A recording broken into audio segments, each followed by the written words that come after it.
Kanalımdan ve mutfağımdan herkese merhabalar. 5 tane patlıcanınız varsa mutlaka bu lezzetli patlıcan yemeğini denemenizi tavsiye ederim. Yıkadığım patlıcanların sap kısımlarını kesiyorum ve ortadan ikiye keserek ayırıyorum.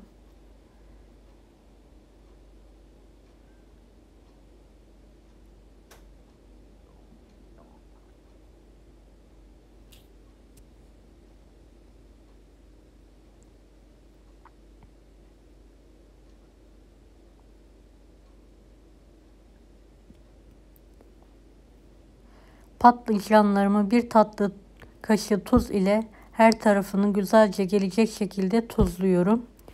Ve 5 dakika kendi halinde sulanmasını bekliyorum. Suda bekletmeden acı suyunu alarak çok lezzetli bir patlıcan yemeği yapacağız.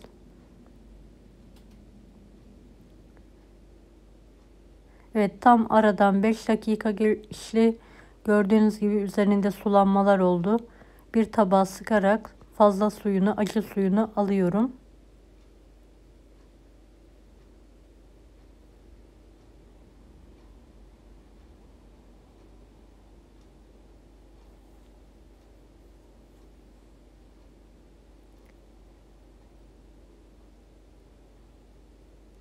Patlıcanlarımı sıktıktan sonra kuru bir peçete ile fazla suyunu çektiriyorum. Videomu bu kısma kadar izlediyseniz yorum kısmına herhangi bir emoji bırakırsanız bana destek olmak için sevinirim.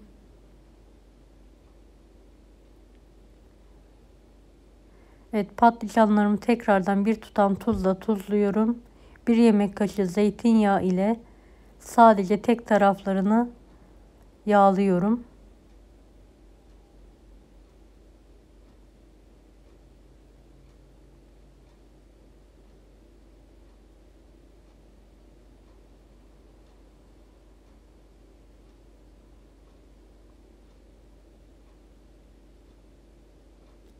Önceden ısıttığımız 170 dereceli fanlı fırında patlıcanları kızartmaya bırakıyorum.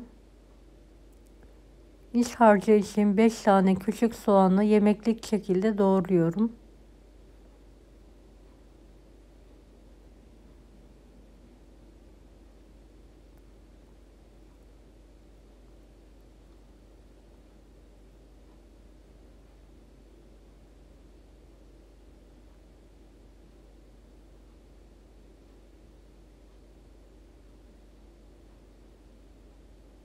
Uygun bir tavaya soğanları alarak zeytinyağı ile kavrulmaya bırakıyorum.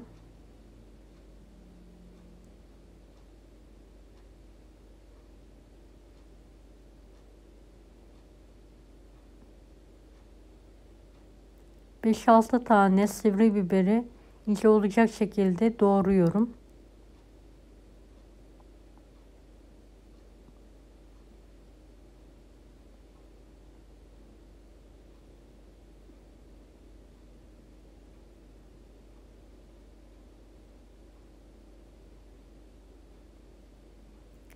Ara ara soğanlarımı karıştırıyorum.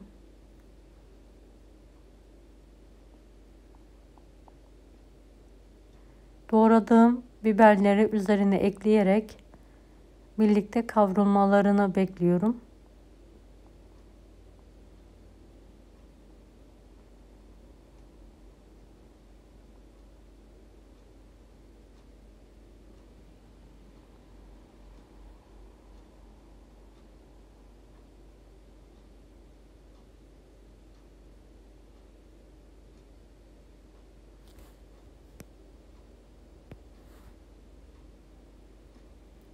Bir tane domatesi minik küpler halinde doğruyorum.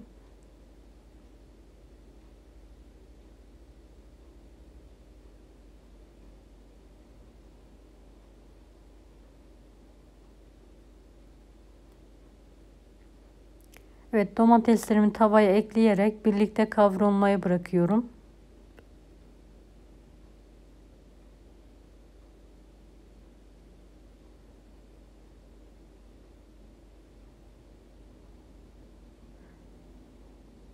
Ortasına 60 gram kıyma ekliyorum. ve kıymayı orta kısmında kavuruyorum.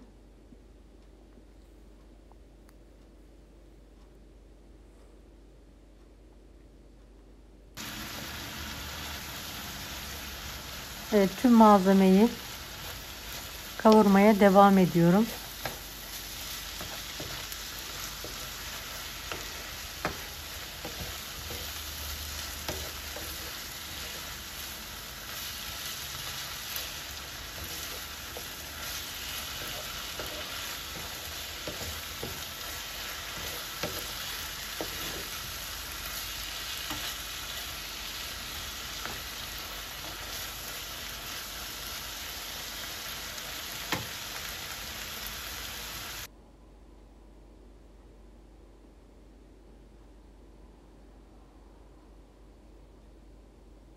Biraz domates suyu, biraz biber salçası ekliyorum ve kokusu çıkana kadar kavurmaya devam ediyorum.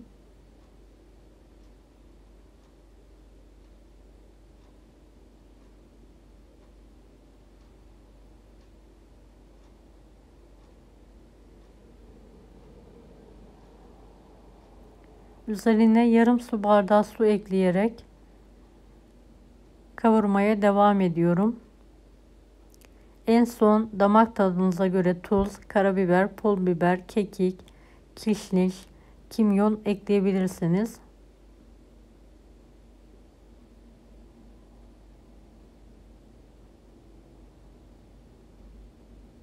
Evet, karıştırarak altını kapatıyorum. Kızaran patlıcanlarımı fırından çıkartıyorum. Gördüğünüz gibi nar gibi kızardılar. 1 yemek kaşığı zeytinyağı ile orta kısmını bir çatal yardımıyla ezerek açıyorum.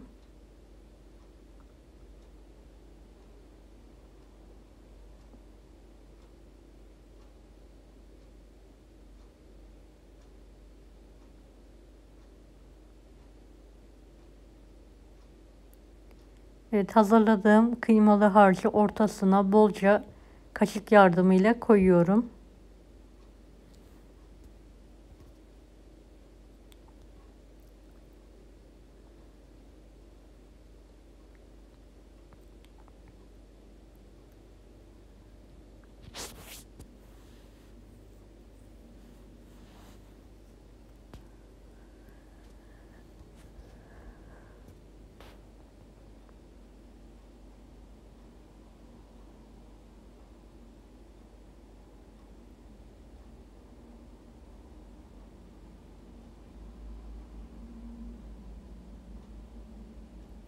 Üzerine doğranmış domates ve biber ekliyorum.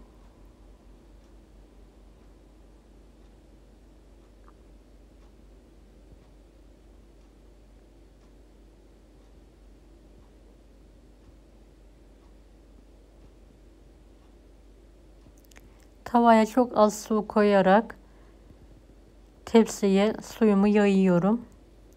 Önceden ısıttığımız 170 dereceli fırında domatesler ve biberler biraz pişene kadar kızartmaya bırakıyorum.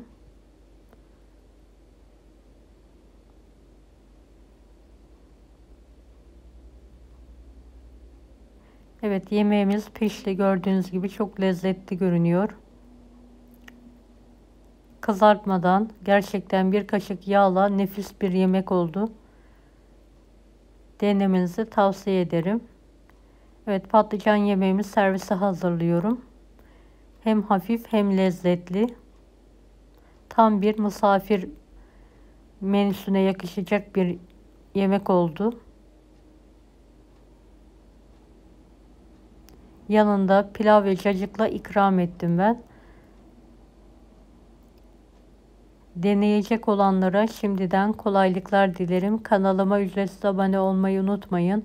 Bir dahaki videolarda görüşmek üzere. Allah'a emanet olun. Hoşça kalın. Daha farklı tarifler için bunları da izlemeyi unutmayınız. Afiyet şifa olsun herkese.